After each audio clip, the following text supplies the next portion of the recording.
3 రాష్ట్రాలకు గవర్నర్లను నియమిస్తూ రాష్ట్రపతి ద్రౌపది ముర్ము ఉత్తర్వులు జారీ చేశారు. గోవా గవర్నర్గా అశోక్ గజపతి రాజును నియమించారు. హర్యానా గవర్నర్గా ఆశిమ్ కుమార్ ఘోష్, లడఖ్ లెఫ్టినెంట్ గవర్నర్గా కవీందర్ గుప్తాను నియమించారు.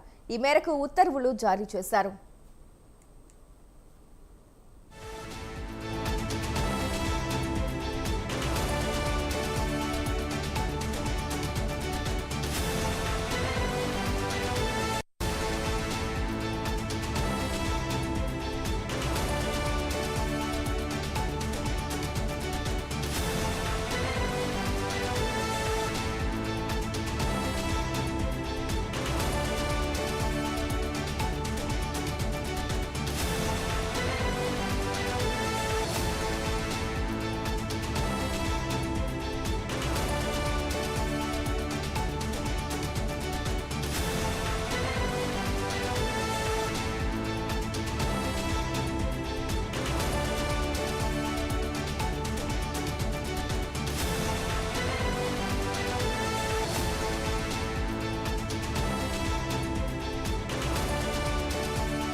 మూడు రాష్ట్రాలకు గవర్నర్లను నియమిస్తూ రాష్ట్రపతి ద్రౌపది ముర్ము ఉత్తర్వులు జారీ చేశారు.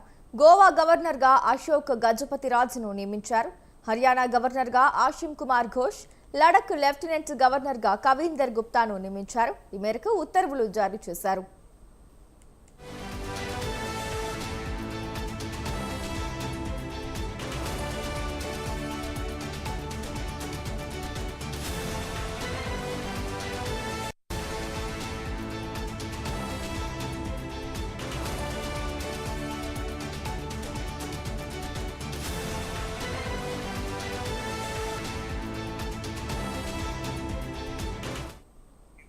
మూడు రాష్ట్రాలకు గవర్నర్లను నియమిస్తూ రాష్ట్రపతి ద్రౌపది ముర్ము ఉత్తర్వులు జారీ చేశారు. ఈ అంశానికి సంబంధించిన పూర్తి డీటెయిల్స్ మా కరెస్పాండెంట్ శ్రీనివాస్ ఫోన్ ద్వారా అందిస్తారు. చెప్పండి శ్రీనివాస్.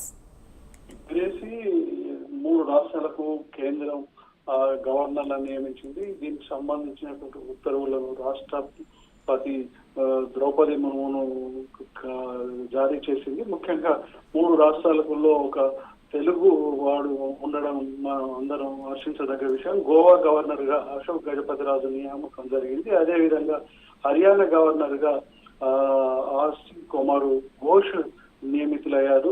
లడఖ్ లెఫ్టినెంట్ గవర్నర్ గా కవీందర్ గుప్తాను నియమించారు. ఈ మూడు రాష్ట్రాలకు కొత్త గవర్నర్ నియమించినట్లు రాష్ట్రపతి భవన్ నుంచి ఉత్తర్వులు జారీ చేశారు. మరికొన్ని రోజుల్లో కొన్ని రాష్ట్రాలకు కూడా నియమించే అవకాశం ఉందన్నటువంటి సమాచారం కూడా ఉంది. మొత్తంగా హర్యానా గవర్నర్ గా ఉన్నటువంటి దత్తాత్రేయ ఈ పదవీ కాలం పూర్తి కావడంతో ఆయన స్థానంలో ఆశిష్ కుమార్ ఘోష్ ను నియమించారు. ముఖ్యంగా వీళ్ళంతా కేంద్రానికి అనుకూలంగా ఉండడం, అదేవిధంగా కొంతమంది క్రియాశీల రాజకీయాలు దూరంగా ఉండడం వల్ల వాళ్ళకి గౌరవంగా పదవిని ఇచ్చినట్టు తెలుస్తుంది. ముఖ్యంగా తెలుగుదేశం లో పార్లమెంట్ సభ్యుడిగా చేసినటువంటి అశోక్ గజపతి రాజుకు గోవా గవర్నర్ గా నియమించడం పట్ల అందులో చంద్రబాబు నాయుడు కీలక పాత్ర పోషించినట్లు తెలుస్తుంది. మంత్రిగా అదేవిధంగా పార్లమెంట్ సభ్యుడిగా పనిచేసినటువంటి అశోక్ గజపతి రాజుకు గోవా గవర్నర్ గా నియమించడం పట్ల తెలుగు ప్రజలు కూడా హర్షిస్తున్నారని చెప్పవచ్చు. గోవా గవర్నర్ గా అశోక్ గజపతి నియామకం పట్ల ఇటు తెలుగు ప్రజలతో పాటు మిగతా రాష్ట్రాలలో కూడా హర్షం వ్యక్తం చేస్తున్నారు. Right Srinivas, thank you.